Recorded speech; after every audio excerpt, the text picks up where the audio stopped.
Hey guys, welcome back to the podcast. Difficult Dish, a South Asian podcast about different narratives. I'm Mahua. I'm back again with another solo episode. And this one's going to be interesting because by the time that you listen to this, so we're pre-recording a bunch of episodes in January just because we're both traveling. But if you're listening or watching to this, the time that you are, I'm in Bangladesh right now, okay? And that is such a big deal. Like, I don't know if you guys understand how big this is for me, because the last time I went to Bangladesh was literally 20 years ago. Like right now, I'm 25. The last time I went to Bangladesh was in first grade when I was 5 years old. So this is such a big deal for me. And I'm so excited to be here right now, if that's when you're watching. So obviously, if you guys follow me on my Instagram, TikTok, you know that I'm here right now, hopefully.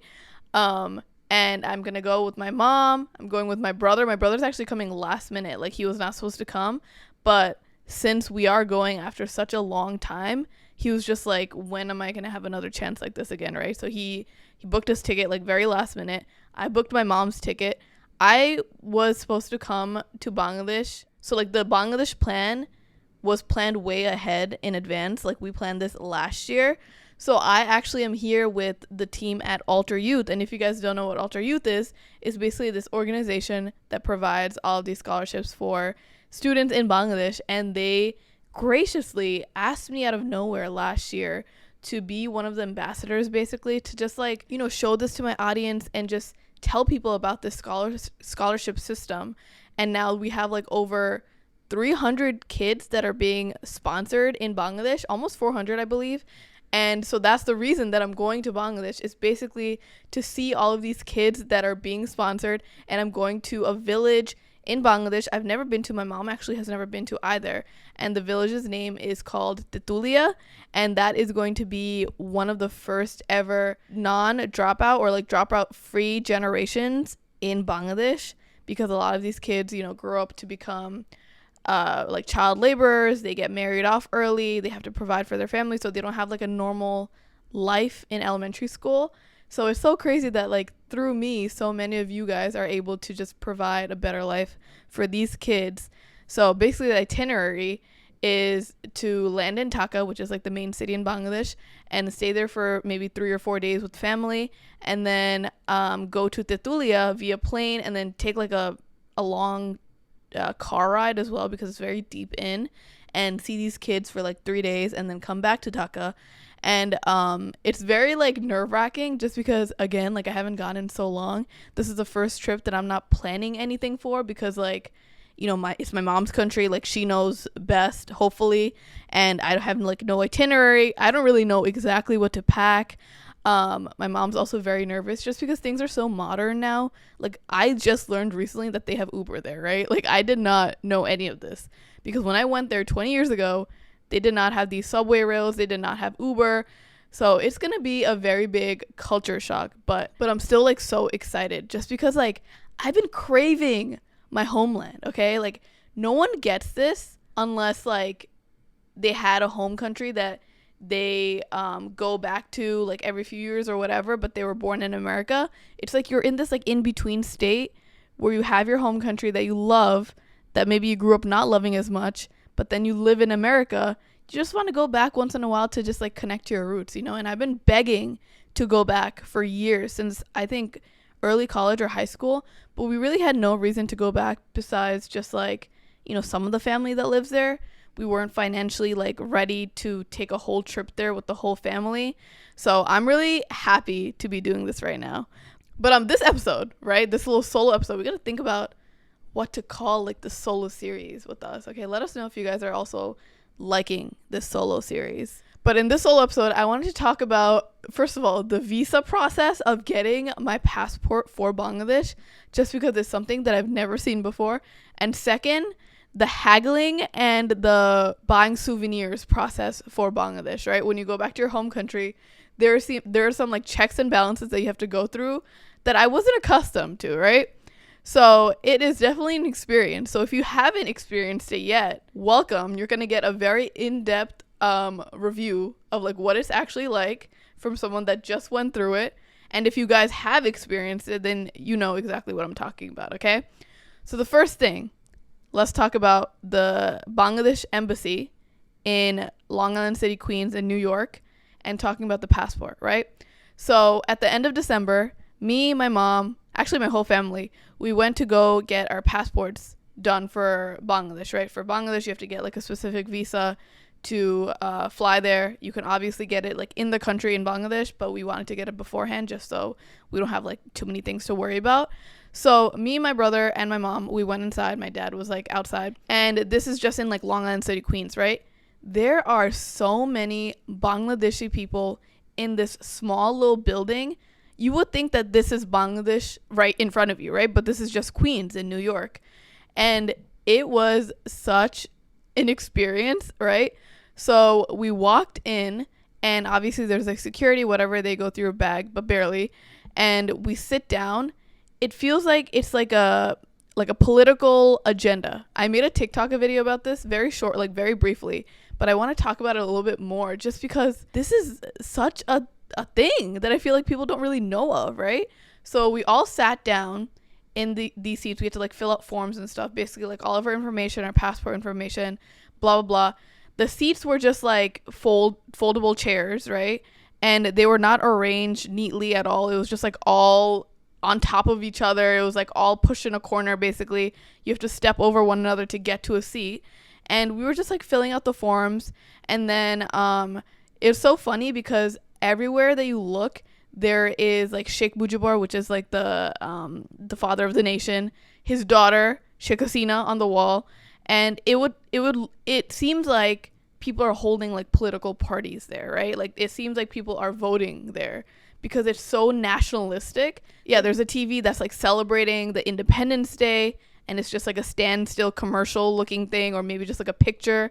And then even on the form that we were filling out, you know how you have to fill out your name, you have to fill out your birthday, you have to fill out whatever. On the date section where you fill out your birthday, the example on how to write your birthday was literally the Independence Day for Bangladesh. And that just showed me just like how Bengali this place was, right?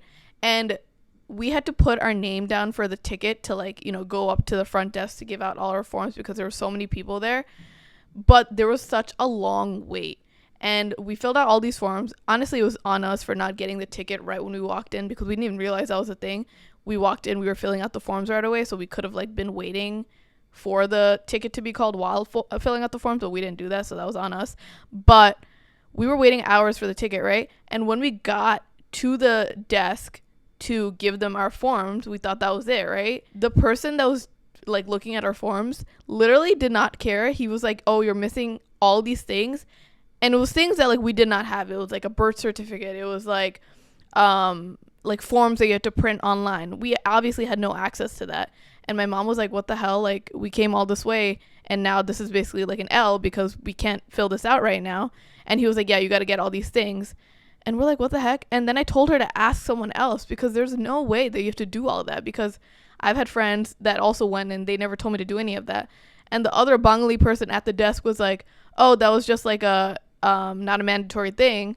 You can, if you have like an old passport or if you have something else that you can show as proof, like you're good." And I was like, bro, like if that person had just told us that, we would have been fine. But but the first guy made it seem like we were missing everything and that we weren't good. Like some of these people sometimes, like they're so busy, I get it, but then they just want to be like dicks, you know, like they just don't want to tell you how to make your life easier to also make their life easier. Like they just don't want to give you, like they don't want to give you the time of day, you know, which is so annoying. Oh yeah, so also in the back of this room, right, there's like a little prayer section for the Muslims that want to pray and they want like their own privacy and their space. But literally, since this place is so like unorganized and so packed and like gross basically, people are just chilling in the back. Like they're not even praying. They're just like there to sit in an unknown area, you know? And I was like, honestly, that's kind of smart because I should have done that too. It was just so packed. And you are bound to see someone that you know because this place is literally little Bangladesh and I've just never seen anything like it, right? And then there's another section where you have to walk out of the building and it's right next door to like get your photos taken for the passport or like, you know, put in your money order to pay for the whole thing.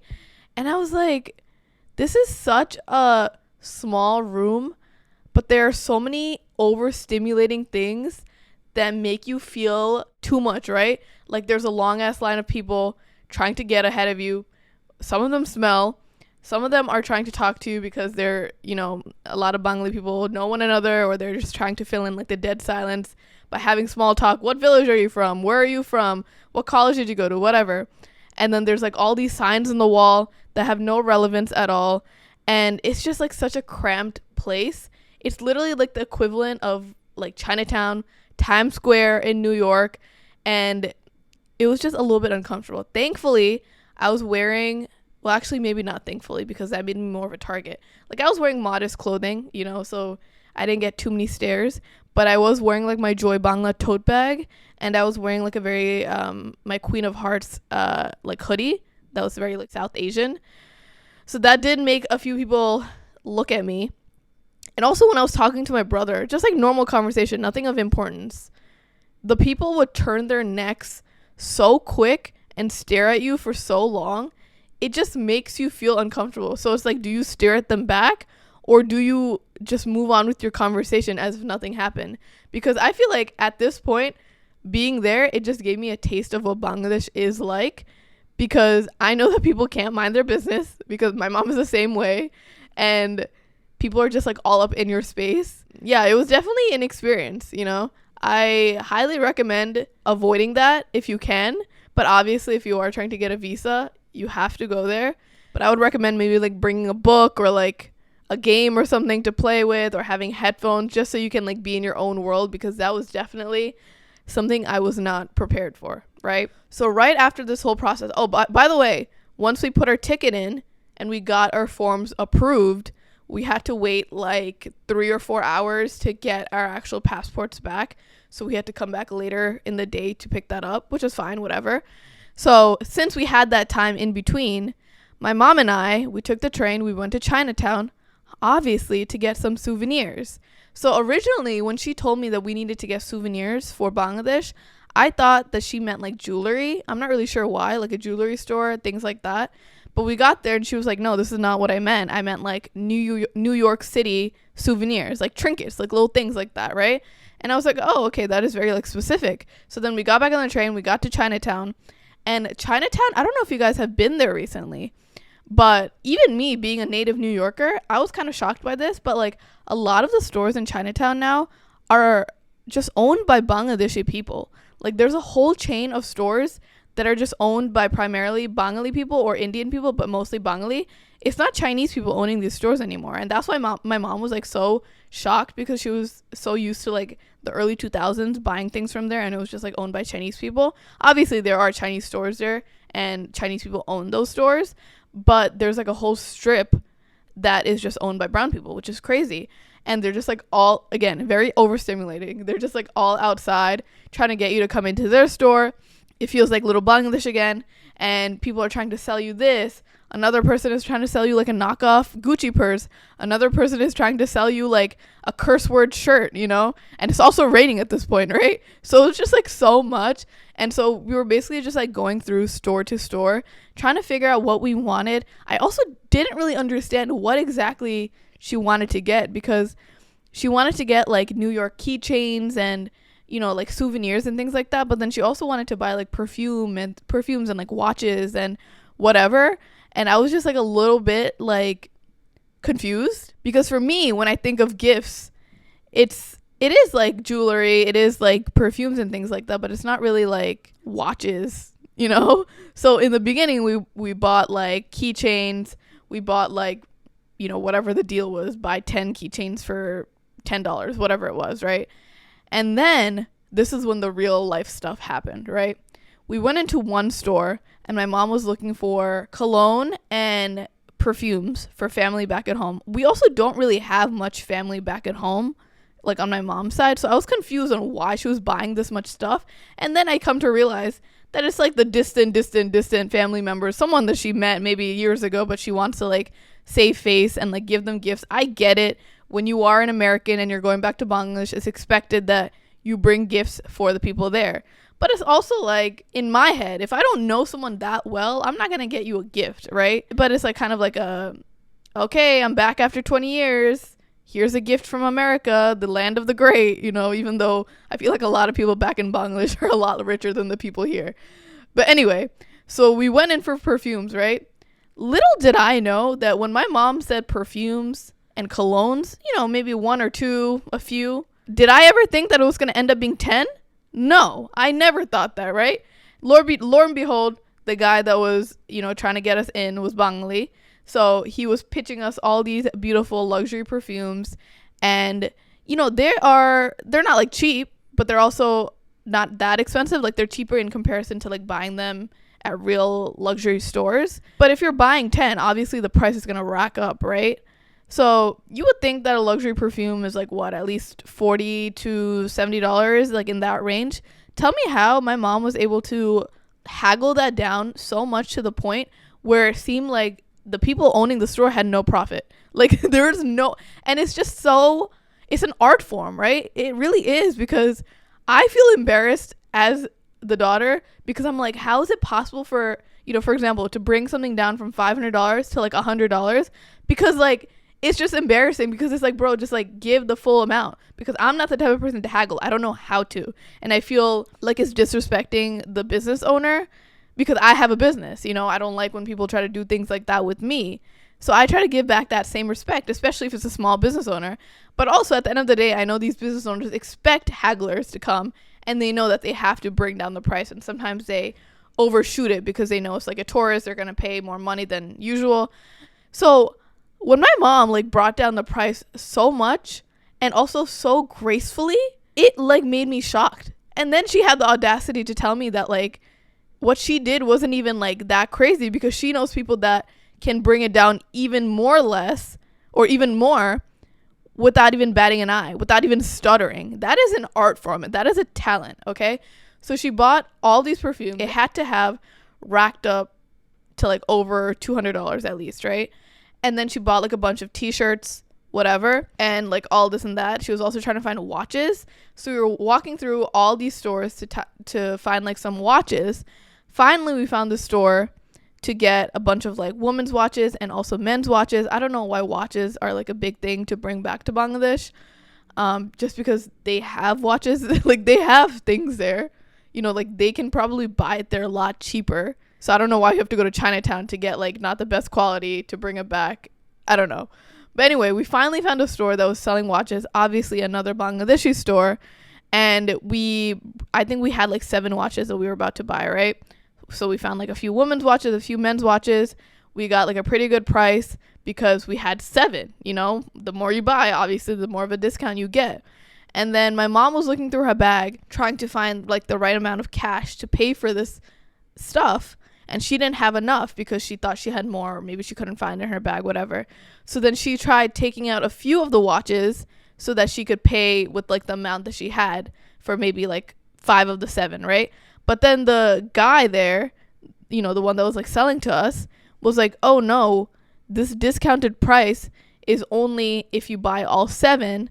Like you can't get the whole discount if it's just like a few of the 7, right? Which I get. Like obviously you could get 20% off and they'd get more of a profit in comparison, like 20% off on 7 things instead of 20% off on like 4 things, right? Like it makes sense.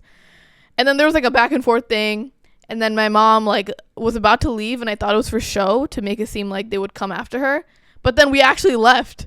And I was like, bro, what was the point of that? Because that just wasted all this time for them, for me, for you. And it's like you could have just bought it. But I guess like you're saving a buck, but also I don't know, it just all seems like such a big act, you know? And for me, like time is precious, right? Time is money. And it's like if you're spending 2 hours haggling when you could have just like bought it full price, or not full price, but like a good price, that's fine for me, you know? At least I'm saving the 2 hours. But anyway, this whole time she was also on the phone with my aunt, trying to figure out like who to buy gifts for, what to buy for them. And then we come back, and then she was like, oh, we also have to buy like soaps and shampoos and conditioners. And I was like, oh, for us? Like we already have some travel size ones. And she was like, no, for them. And I was like, what kind of gift is that? You have to buy them soap and like this and like shower stuff? And I just like don't understand the gifting culture in Bangladesh, just because like they can get that themselves, right? Like, what is a better gift that they can potentially get from America that they might not get there? But they also have everything in Bangladesh, in South Asia for the most part, right? Like, my best friend sent me a video the other day of the train system in Bangladesh right now, because now they have like railroad, like subways and basically like things like that.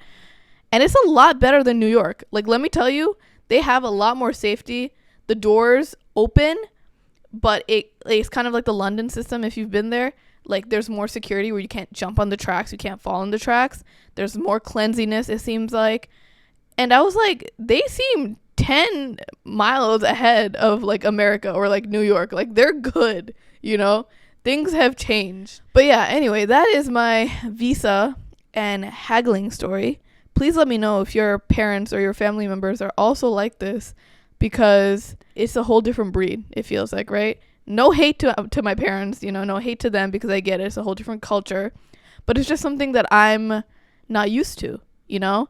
And I'm very excited to go to Bangladesh, to just see the landscape, to see the villages, to just see how life is there. I haven't gone on vacation in a very long time. This isn't even really a vacation.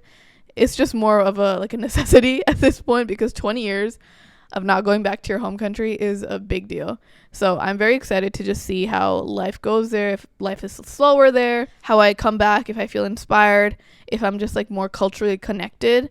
I'm just like very excited to see the difference in how I feel, you know. And also I'm going during a time which is like the book fair. The book fair is it's going to take up the whole month of February, so that's why we booked it for February.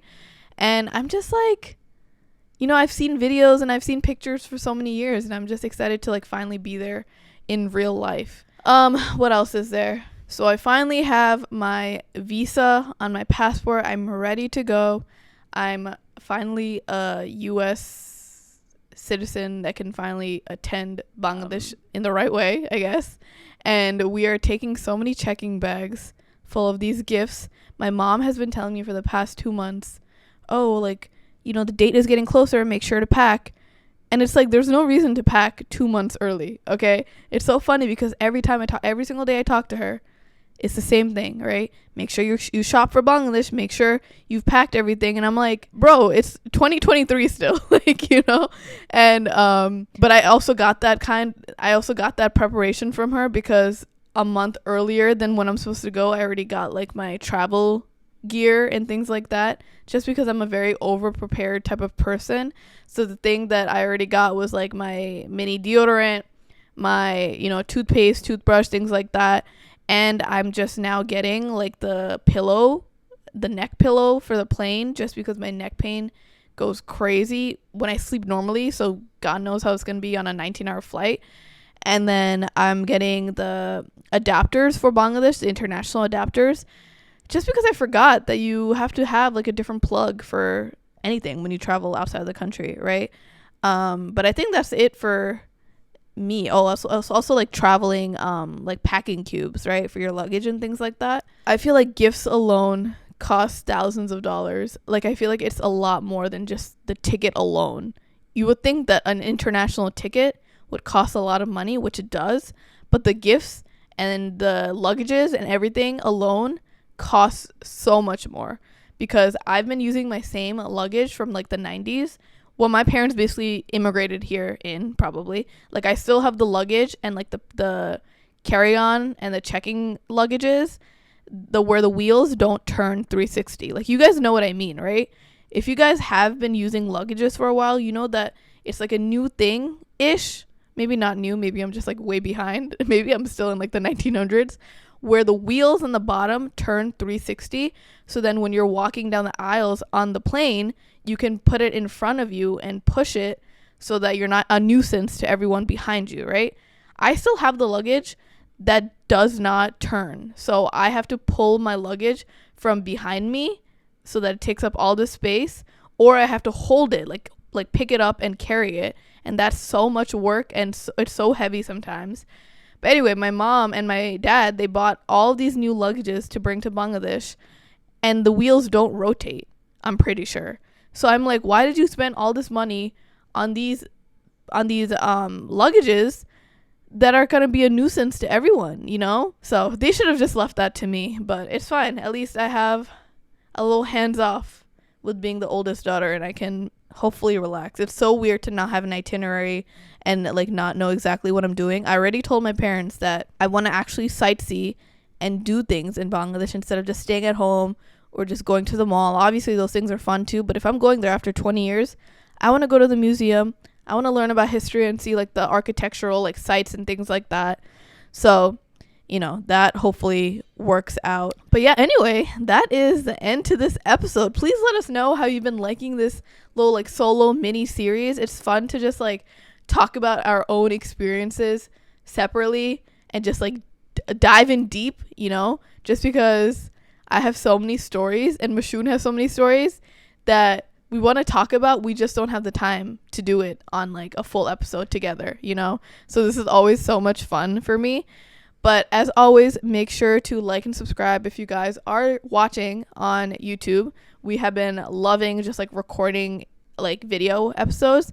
But if you guys are listening on Spotify, Apple, wherever you're listening, make sure to give us a rating. It really helps us so much, especially like pushing us into the algorithm of, you know, podcasts. Make sure to also leave us a review on Apple Podcasts if you are listening to us on that, just because we love reading your DMs, your reviews, any comments that you put. Like, we see all of it and it helps us so much, especially on like those bad days where we feel like we're not doing enough, you know. Make sure to follow us on our Instagram at difficultish, our TikTok at difficultish podcast, my podcast at difficultish podcast, my Instagram at labyrinthav, Mashoon's at Mashoon Munir. But that is it for now. Make sure to follow me on all those things because the Bangladesh content is gonna go crazy. I'm just excited to be at home. Okay, all right, I love you guys so much, and I'll see you next week when I'm back. Bye guys.